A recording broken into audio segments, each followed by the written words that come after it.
City मत बनाइए। सड़क के गड्ढे भर दो, सड़क का पानी सड़क में ना रहे, और कम से कम गोबर हटा दो, तो शायद हमारे शहर अच्छे दिखेंगे, स्मार्ट।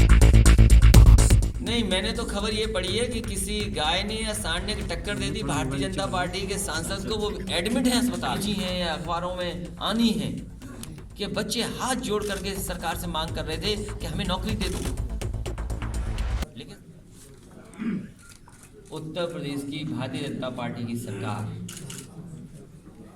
आज हर मुद्दे पे असफल हो चुकी है।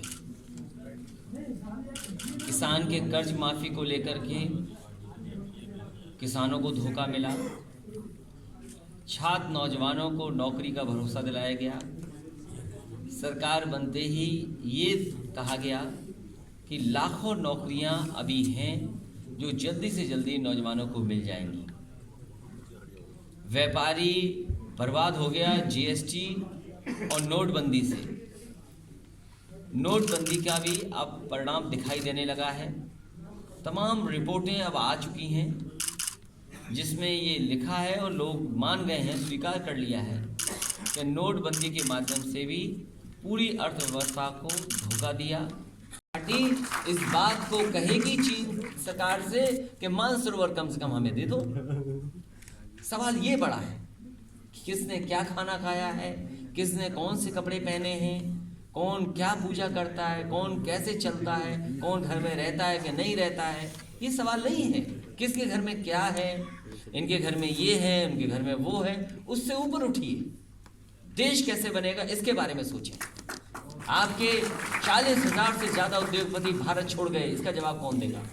हम तो आपसे पूछते हैं, आपको बहस करनी चाहिए कि जो 60,000 करोड़ का इन्वेस्टमेंट उत्तर प्रदेश में बताया गया है, उसमें से किस बैंक ने कितना लोन दिया है उत्तर प्रदेश के उद्योगपतियों, कम से कम वो आंकड़े तो आए।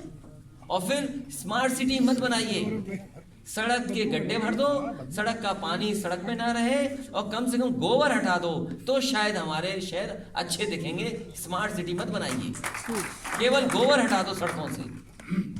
इतना गोबर हमें दिखाई देता है। मैं अर्जुनगंज होकर के और जब अंसल में जाता हूँ, वो जो इंटीग्रेटेड टाउनशिप है या वो गोल्फ सिटी है, वो गोल्फ सिटी नहीं दिखती आजकल गोबर सिटी दिखती है हमें। इस गोबर को हटाइए, बचाइए, जानवर से बचाइए हमें और किसानों को, खेतों को बचाइए। ये बड़े मुद्दे हैं। और ट्रेन सुरक्षित चलें, यात्री एक जगह से दूसरी जगह सुरक्षित पहुंच जाए, ये बड़ा मुद्दा है। हम लोग सब सुरक्षित रहें इस बिल्डिंग के नीचे, ये भी एक बड़ा मुद्दा है। नहीं, मैंने तो खबर ये पढ़ी है कि किसी गाय ने या सांड ने टक्कर दे दी भारतीय जनता पार्टी के सांसद को, वो एडमिट है अस्पताल में। तो समझ लो, हम और आप लोग कहीं निकले बाहर, सुरक्षा ना हो तो सोचिए कैसे दौड़ाए जाएंगे हम और आप।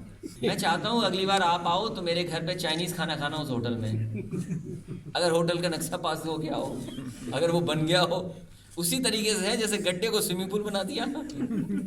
आप आइए हमारे साथ, स्विमिंग तो करिए कभी। हम चाहते हैं कि आप और हम दोनों लोग स्विम सूट पहन करके स्विमिंग करने चलें। कब चलोगे बताओ? बंदर भगाने के लिए समाजवादी सरकार थी, उस समय बहुत शिकायत आती थी कि बंदरों का उत्पात है।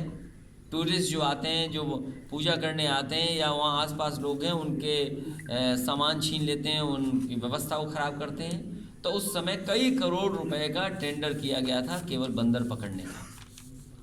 मैं तो चाहूँगा ये सरकार उस टेंडर को कैंसिल कर दे, जो पैसा बचे उससे हनुमान चालीसा खरीद करके बंटवा दे, शायद उससे बंदर भाग जाए। मैं सभी पत्रकार साथियों से अपील करूँगा, मदद करें।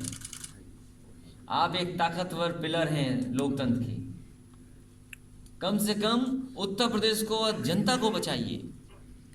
कानून व्यवस्था ध्वस्त, नौकरी है नहीं, रोजगार है नहीं, और जो बच्चे मांग भी रहे थे, हमने तो तस्वीरें देखी जो आपने भेजी हैं या अखबारों में आनी है कि बच्चे हाथ जोड़ करके सरकार से मांग कर रहे थे कि हमें नौकरी दे दो।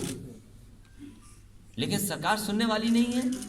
सरकार ने पता नहीं किस चीज़ से अपने कान बंद कर लिए और आंख बंद कर ली, उन्हें कुछ दिखाई नहीं दे रहा, ना सुन पा रहे हैं। नौकरी मिलनी चाहिए। और आखिरकार जिम्मेदार कौन है? अगर कोई व्यवस्था खराब हो रही है तो जिम्मेदार तो सरकार है, बीजेपी की सरकार जिम्मेदार है। और कितनी नौकरियां खत्म हो गई। पेपर की तारीख आ जाती है कि परीक्षा इस दिन होगी, पता लगा पेपर लीक हो गया।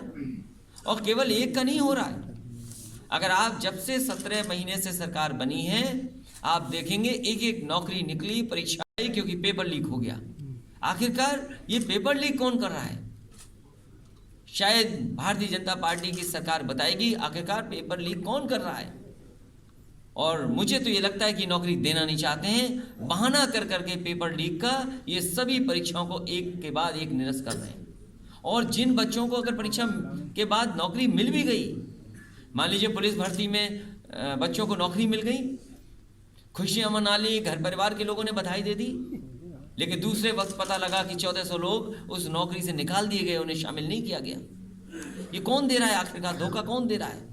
कहते हैं कि ओबीसी बैकवर्ड के सम्मेलन हो रहे हैं, उन्हें प्रभावित करने के लिए सम्मेलन हो रहे हैं। जाति की गिनती शुरू हो गई, कहा कि अगले बार जो होगा उसमें जातियां गिनी जाएंगी। गिन तो लेंगे लेकिन जातियां बताई नहीं जाएंगी कि जातियां कितनी कौन हैं। और जिस सरकार की नीयत साफ ना हो, 1400 बच्चे वहां निकाल दिए गए, बीटीसी वाले लाठी खा रहे हैं, पिट रहे हैं। और तब जब जन्माष्टमी त्योहार या पूरा देश उत्तर प्रदेश मना रहा था, तब आखिरकार पुलिस किसके इशारे पे काम कर रही है? ये सरकार किसकी मदद करना चाहती है? देश दुनिया की खबरों से रूबरू होने के लिए सब्सक्राइब करें हमारा चैनल NTTV भारत।